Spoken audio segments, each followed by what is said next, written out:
What exactly is E. coli and why is it a concern?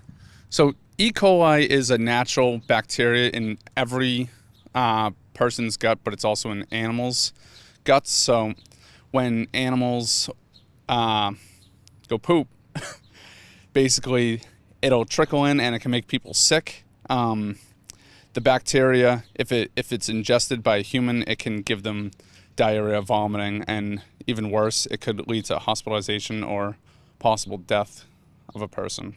So it's obvious how it gets into a place like Whitings Pond or Falls Pond. Probably we blame those Canadian geese, right? That they're everywhere. Is this common? Does it happen certain times of the year? For example, after a heavy rain?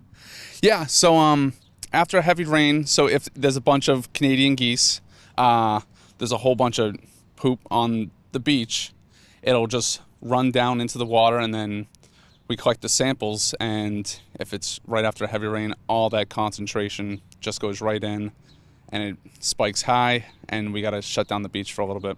And how does it clear up? It clears up on its own, maybe the sun or something? It can, so it'll settle down into the sand or anything like that, so it's not really floating around in the surface, and yeah, and it kind of just naturally goes away or settles in, so we don't get that testing in the water.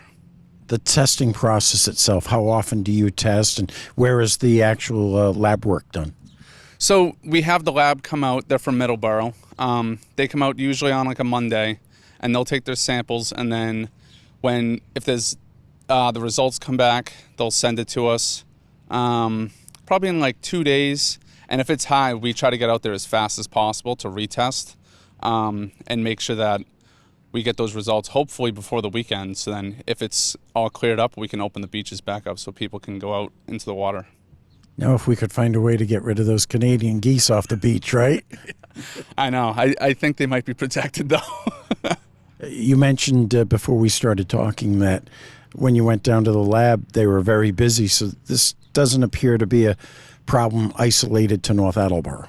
No, yeah, I was waiting in line. There was about 3 people in front of me. And most of the time, if it ever pops high, it's, you're right in, you give them the results, but today it was pretty busy. So it must be common in other towns around Massachusetts. What's the fastest way for someone to learn whether or not the beaches will be reopened?